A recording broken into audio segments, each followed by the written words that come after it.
بسم اللہ الرحمن الرحیم الحمد للہ رب العالمین والصلاة والسلام علی سید الانبیاء والمرسلین سیدنا و مولانا محمد وعلی آلہ واصحابہ اجمعین اما بعد۔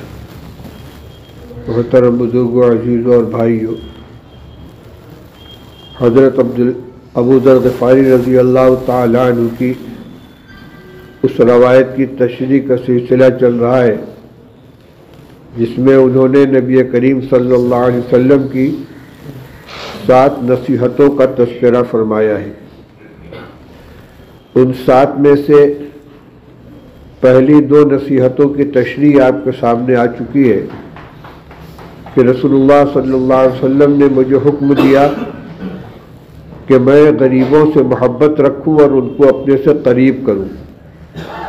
دوسری نصیحت یہ فرمائی کہ رشتہ داروں کے ساتھ تعلقات کو جوڑوں، حسن سلوک کروں، یعنی صلہ رحمی کروں، چاہے دوسری جانب سے قطع رحمی کا معاملہ پیش آئے تب بھی۔ آج تیسری نصیحت سے متعلق کچھ باتیں عرض کرنی ہیں۔ وَأَمَرَنِي أَنْ أَنظُرَ إِلَى مَنْ هُوَ دُونِي وَلَا أَنظُرَ إِلَى مَنْ هُوَ فَوْقِي۔ ابو ذر رضی اللہ تعالیٰ نے فرماتے ہیں کہ رسول اللہ صلی اللہ علیہ وسلم نے مجھے حکم دیا کہ میں اپنے سے نیچے کے لوگوں کی طرف دیکھوں، اپنے سے اوپر کی طرف نہ دیکھوں۔ یہ بہت ہی بہترین اور بہت کارآمد نصیحت ہے۔ اگر اس کو انسان اپنا لے اور اپنا معیار زندگی یہی بنا لے تو بڑے چین، سکون اور قناعت کی زندگی بسر کرے گا۔ اللہ تعالیٰ نے دنیا میں لوگوں کو ایک جیسا نہیں بنایا ہے اور یہ اللہ کی تقسیم ہے۔ اللہ تعالیٰ فرماتے نحن قسمنا بینہم معیشتہم، ہم نے لوگوں کے درمیان ان کی معیشت کو تقسیم کیا ہے۔ کسی کو خوشحال بنایا، کسی کو متوسط الحال بنایا، کسی کو تنگ دست بنایا۔ وَجَعَلْنَا بَعْضَهُمْ لِبَعْضٍ سُخْرِيًّا، ایک کو دوسرے سے کام لینے والا بنایا۔ اس میں اللہ کی بڑی مصلحت ہے۔ اگر سارے کے سارے خوشحال ہوتے تو کوئی مزدور نہ ملتا، کوئی ملازم نہ ملتا، اور سارے کے سارے اگر تنگ دست ہوتے تو کوئی کام لینے والا، مزدوری کرانے والا نہ ملتا۔ یہ اللہ کی تقسیم ہے اور اسی سے دنیا کا کارخانہ چل رہا ہے۔ تو رسول اللہ صلی اللہ علیہ وسلم نے ارشاد فرمایا کہ تم ہمیشہ اپنے سے کم درجے کے انسان سے اپنا موازنہ کرو، ان سے مقابلہ کرو، ان کی طرف دیکھو، اور جب اپنے سے کم درجے کے انسان کی طرف آدمی دیکھے گا تو اپنے کو اس کے مقابلے میں خوشحال پائے گا۔ اس کی نظر ان نعمتوں پر ہوگی جو اسے حاصل ہے، اپنے کو حاصل ہے اور نیچے والے کو حاصل نہیں ہے۔ اور اگر معاملہ اس کے برعکس ہوا، اپنے سے خوشحال انسان سے آدمی موازنہ کرے گا تو ہمیشہ تکلیف کا احساس ہوگا کہ فلاں نعمت، فلاں راحت فلاں شخص کو حاصل ہے اور میرے پاس وہ چیز نہیں ہے۔ تو اللہ کی جن نعمتوں میں وہ زندگی گزار رہا ہے وہ اس کی نظروں سے اوجھل ہو جائیں گی، اور جن سے محروم ہے اسی پر اس کی نظر ہوگی اور ایک تکلیف کی زندگی گزارے گا۔ اور یہ معیار جو رسول اللہ صلی اللہ علیہ وسلم نے بیان فرمایا ہے کہ نظر ہمیشہ اپنے سے نیچے والے پر ہو، اس سے قناعت بھی ہوگی، صبر بھی حاصل ہوگا، شکر بھی حاصل ہوگا۔ صبر اس لیے حاصل ہوگا کہ جو چیزیں نہیں ہیں ان کی طلب دل کے اندر نہیں رہے گی، ان کی لالچ نہیں پیدا ہوگی، اور شکر اس لیے پیدا ہوگا کہ جو نعمتیں اس کو حاصل ہیں اور اس سے کمزور درجے کے لوگوں کے پاس حاصل نہیں ہے، ان کے بارے میں جذبہ شکر پیدا ہوگا اور قناعت آئے گی۔ قناعت بہت بڑی دولت ہے۔ رسول اللہ صلی اللہ علیہ وسلم نے فرمایا کہ جس کو قناعت عطا کر دی گئی اس کو بہت بڑی دولت عطا کر دی گئی۔ دعا ہے، رسول اللہ صلی اللہ علیہ وسلم نے دعا فرمائی ہے، اللہم قنعنی بما رزقتنی وبارک لی فیہ واخلف علی کل غائبۃ بخیر۔ اے اللہ، تو نے جو کچھ مجھے عطا فرمایا ہے اس میں مجھے قناعت عطا فرما اور اس میں برکت عطا فرما، اور جو چیز مجھے نہیں ملی ہے اس میں تو بہترین خلیفہ بن جا، مخلوف علی کل غائبۃ بخیر، جو نہیں ملی وہ تیرے حوالے، جو تو نے عطا فرما دیا اس میں برکت عطا فرما، اور اس پر قناعت کی دولت سے نواز دے گی، دل میں قناعت تو لالچ نہ ہو۔ ایک روایت میں ہے رسول اللہ صلی اللہ علیہ وسلم نے ارشاد فرمایا کہ جو شخص اپنے سے خوشحال انسان کو دیکھے اسے چاہیے کہ اپنے سے غریب انسان پر نظر ڈال لے۔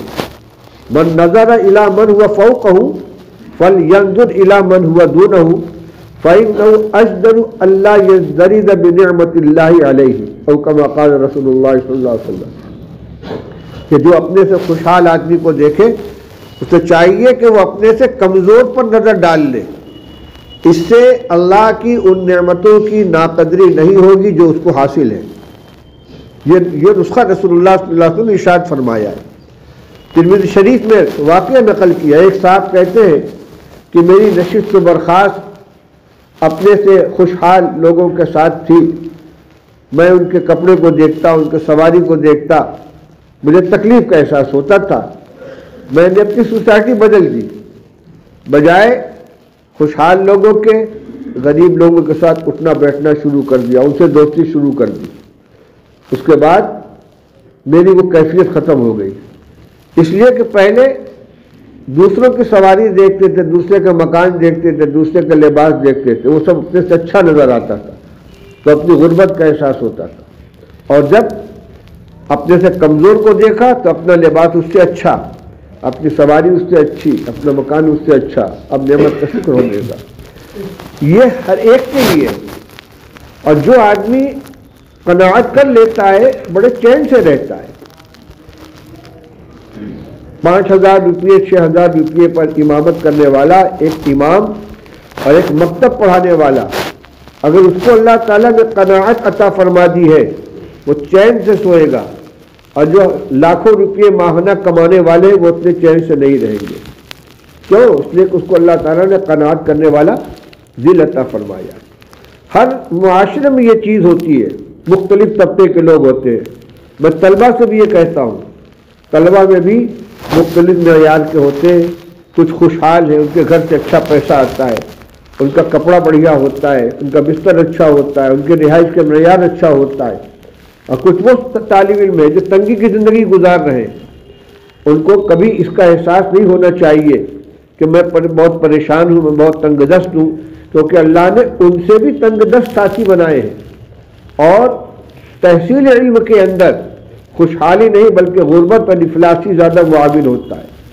متقدمین کے جو حالات پڑھے جاتے ہیں، کیسے کیسے ان لوگوں نے علم حاصل کیے ہیں۔ ارواح ثلاثہ جو ہمارے بزرگوں کے حالات پر مشتمل کتاب ہے، اس میں واقعات لکھے ہوئے ہیں۔ بعض حضرات وہ تھے، ایک صاحب پڑھنے کے لیے دہلی میں آئے، ایک زمانے میں دارالاقامہ اور مطبخ کا نظام نہیں تھا، ایک استاد کے پاس پہنچے، ان سے کہا میں پڑھنا چاہتا ہوں، کہا اپنے رہنے کھانے کا انتظام کر لو۔ ایک مسجد میں چلے گئے، وہاں کے متولی صاحب سے درخواست کی کہ مجھے 2 روٹی دے دیا کرے، میں مسجد کی خدمت کر دوں گا اور میری تعلیم کا سلسلہ ہو جائے گا۔ کہ چلو ٹھیک ہے۔